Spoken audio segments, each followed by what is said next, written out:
we're looking at different levels of organisations and we reflect kind of the clients that we're working with, at one end you've obviously got people who are very advanced on their journey with data, those in the middle, and those that are really just kind of starting out to understand how, one, that they actually have data that they can use and that actually there is value to that, and kind of identifying where that value can initially come from. So at that, starting off at that bottom end, or that kind of entry end, I should say, what does that process look like for starting out to using data kind of in anger for the first time? Yeah,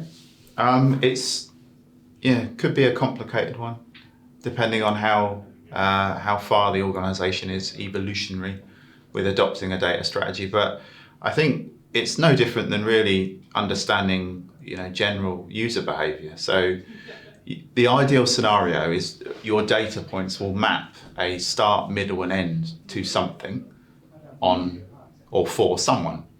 And then the more they interact, the more they engage, the more they come back, all that kind of stuff, the more you build the model around that. So if you're starting off, you would audit your data in the same way you would approach something like a content audit. So you'd look through what your brand or product or organisation can offer, and then you try and work out how people can engage or purchase or interact or sign up with any of those things. So you need to start mapping the data model. So as an example, if we were to use membership organisations again, as an example, hopefully they would be a member in the first place. So they're in a membership management system. Then we'd like to know how they engage with the membership agency. So you'd look at the data points on the website that would be of interest, right? So are they signed up for the newsletter? How often do they visit the website? Are there different days that they visit the website versus other? Are there different time periods they visit the website than others? Is there anything they do outside of the website that the website facilitates? Things like sharing, things like downloading, things that you can do on a website and then you kind of transcend it and out you go. And once you understand that, you can build your data strategy throughout it and begin to capture that information. And historically, that was a pretty difficult task because systems like Universal Analytics, that are really, the free one that everybody kind of uses and understands, made that quite hard. Because in terms of integrating other data sources into it to get a single view. So Universal Analytics historically has taken a very kind of singular view of a digital property, and that is it understands that a user comes, there is a session, which is a time at which they start engagement and a time at which they stop engagement. So that's a session, and then all the stuff that happens in that. Which is fine, or was fine, but what's happened since then is more and more digital experiences are connected to the internet, and more brands have more than one digital engagement piece that they have. So website, application, Tesla's a good example now, where you've got car interfaces and then the car app that comes off that, so all that kind of stuff. So the ideal scenario for someone is that they have a data profile of their users that goes across all of that. GA4 works in streams. So what you can do is have a singular property, so one place you log in to see all of your data, but you can connect multiple streams. And how easy is it to connect those multiple streams? The connection process is fairly straightforward, I'd say. If you've used data and used to manipulating data kind of previously, the issue with it is that Universal Analytics from Google was set up with marketers in mind. It really feels like GA4 has been set up to appeal to people who are more from the data side than the marketing side. The barrier to entry is quite high, I would say. I see here, speaking to clients who do not enjoy the interface of GA4 and don't quite understand how to get the best out of it. No. And I think a lot of people have found that some of the things that were lacking in it and being vocal enough for it have really made Google rethink the roadmap. Yeah. So bounce rate is a really good example. Lots of people very frustrated that the bounce rate of their systems is now not being recorded. So it looks as though through pressure and enough social noise that's going to be something that's going to be introduced. The interfaces, the reporting, the default reporting templates that are in there have been reworked multiple times. The interfaces have been changed multiple times. For as long as we've had access to GA4, it's not a settled system. But those that have worked on Universal Analytics will know how often things can change in that. I mean, there was a really good update Universal Analytics had, more than 5 years ago now, where you logged in and they'd renamed all the metrics. Which, if you're taking APIs or any kind of feeds out of Google Analytics to do more organizational based reporting and bring in other systems, that was quite frustrating because it just caused everything to break. From a brand perspective, I think is really interesting on the data side is the evolution of how consumers view their data being collected and used. Membership's a really good example where they have such a close, or they should have such a close understanding relationship with their members that actually it's not about we take your data and we use your data, but it's about that kind of mutually beneficial relationship that data can provide. And if brands get that right and build the trust in how they're going to collect and use that data, share how that data is being used and either monetized or not, actually can kind of add to that brand perception in a good way, or as obviously Facebook and Cambridge Analytica and all of those sorts of scandals have shown us, can absolutely destroy a brand and destroy the reputation of it by misusing that data and not having that honest conversation. And I think as marketeers, I think that's a really interesting kind of development. Like there's interesting stats from sort of 80% of people are quite happy to share their data, but equally a similar number are also worried about how their data is being used. And there's a massive kind of generational divide between those. Huge. Yeah. Like, young people are far more just take it, but at the same time they want to know that they're getting something back from it. Well, and just the focus as well. So you're absolutely right. They're more inclined to give that away because what is it in the end that they're actually giving away? Most of the time it's the fact that they're interested in something and they may or may not have an email address, but the focus is more like it's laser focused. The systems that they're interacting on, or the systems they're willing to be a part of. If you compare that to later demographics, people north of 50, they probably can't remember all the systems they're signed up to. I guarantee you go down the age ranges, more and more younger people are like, well, I use this, that, 3 systems maybe, or 4 or 5, whatever, but they know the ones they're on, and they take much more care that if they want to exit a system, they make sure that they exit the system. Yeah, interesting. Like Generation Z has the highest level of requests for data deletion. Is that right? Yeah, which I think is a really interesting stat. Yeah.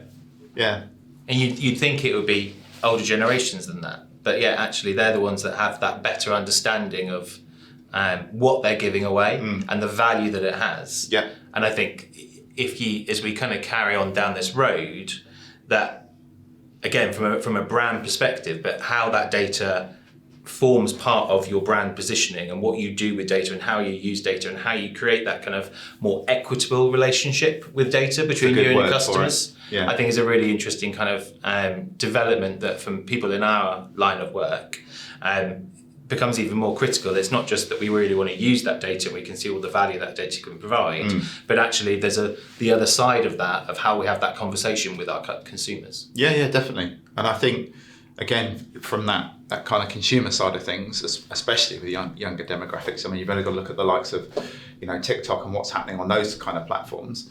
I think the relationship is much more, a feeling of mutual benefit from it. I think, a lot of that Gen Z and younger are seeing, ads and brand partnerships that are being served really kind of beneficial. Dipping into it, making a purchase, signing up to something, really trying to see how what's being put out by people and brands they trust, again, going back to that trust thing, how that can kind of come into their lives and how it can benefit them. And I think that trust thing is the actual critical part of it, is that if we have a fundamental trust of the brand and what it is open about what it's doing with the data, how it collects it, how it analyzes it, how it uses it.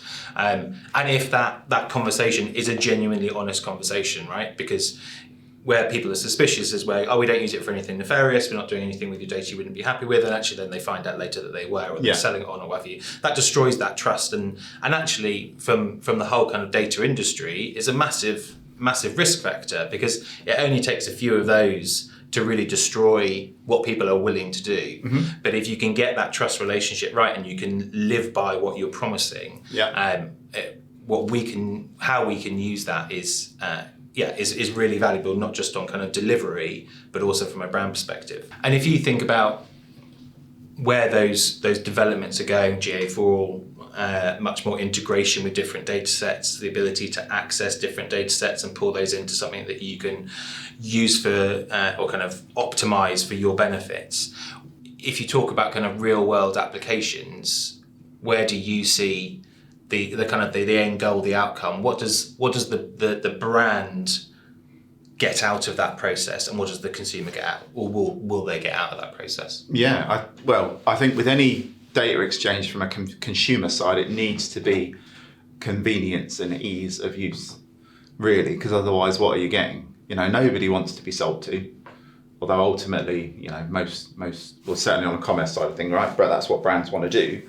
But then you've got experience-based brands that want to be in and around the like social dynamic, like things like the Echoes and the Netflixes of the world. Yes, they're tied to revenue, but there's a whole discourse around the language used with Netflix. The larger scale brands that did good data adoption a long time ago are starting to use that for changes in user experience and improvements in user experience. And I'm obviously familiar with what Netflix do, but I think that's really, really interesting. The ability to understand somebody's viewing preferences, the time of day they watch, how long they watch for, how long they might chain viewing sessions of different types of series or offerings, and then to completely change the interface based on that. That's what Amazon did with commerce, with personalization. So the idea that there's not one Amazon homepage, there's 2.5 million or whatever it is, combinations depending on the users. Well, Netflix have done that with user experience, but that's all built on data. To throw kind of a spanner in the works, or kind of devil's advocate, you look at what Netflix has done with, and based on the data that they hold, it's interesting to see how something like Quibi failed, which was 100% based on the data that they held around what they saw as kind of developing viewing habits, people using on the move, on their phones, vertical format video, which coincided with a global pandemic when suddenly nobody went out of the house. Yeah. And you could argue a combination of other kind of shortcomings in the platform, but actually all of that data shifted on a knife's edge because of global events that kind of took over and completely changed that. So that whole idea around being able to kind of pivot or being able to absorb those changes very quickly, how does data potentially play a role in that for somebody like Netflix or Amazon, where actually there could be major shifts that happen almost overnight? Yeah, and I mean the interesting thing with that as well is that happens over and over again. So it's not just what comes to the fore with innovations around data and user experience. It's what has happened in a social or economic environment to impact it as well, like you just said. So a good example to mirror that would be something like conversational UI as a general thing, because what are we now? Like 8 years ago, everybody and their dog was being told that was the future. Nobody wants to use interfaces anymore through touch or mouses or whatever. It's all through voice. Now that's really culturally dependent anyway, right? Yeah. So being British, you don't walk down the street and want to be shouting commands to your phone. Yeah. You go to other European countries. Turkey's a very good example, was adopted on the rail very, very quickly, and rail companies started to put up kind of partitions between seatings so that people could do it much easier. When Facebook hit, and the videos first came to the platform, the big thing was, short clips, 10, 15 seconds, get people engaged, watch more stuff. But that didn't work. And because of advertising revenues and other things, they pushed the platform to, I think social media will tell you that, a minute and a half is the least you want, but you can go up to 15, 20 minutes now as well with like longer form viewing. And then that got disrupted by TikTok. And then here you go, you're back again to like, what is the best thing to do? Like data can inform your strategies, absolutely, but there's an awful lot of careful planning around the brand side, around the strategy side, around the end goal. What ultimately do you want your users to be doing? But to turn that full circle, that comes back to audience, right? Mm-hmm. And again, that's where your data can be informing that massively. So all of those things you're talking about are all hugely, if not for the most part, informed by actually who you're trying to speak to. Where are they? Are they on TikTok? Are they on Facebook? Are they using the website? Wherever it might be. And understanding what they prefer at an individual level rather than society in general. Yeah. And if you tie that from front to back, if you understand, all the touch points of your experiences, whatever they are, and then you monitor adoption, you monitor engagement, you should start to see kind of evolutionary things happening with your users and how they use things. And at the other end of that scale then, if we're talking about multinational global entity that obviously is far more advanced in their kind of application of data or the use of data, what does the next couple of years look like for them? How are they going to be continuing to gain more and more out of data that they hold? What's possible now with data wasn't possible, a few years ago, and what's possible with experiences wasn't possible a few years ago.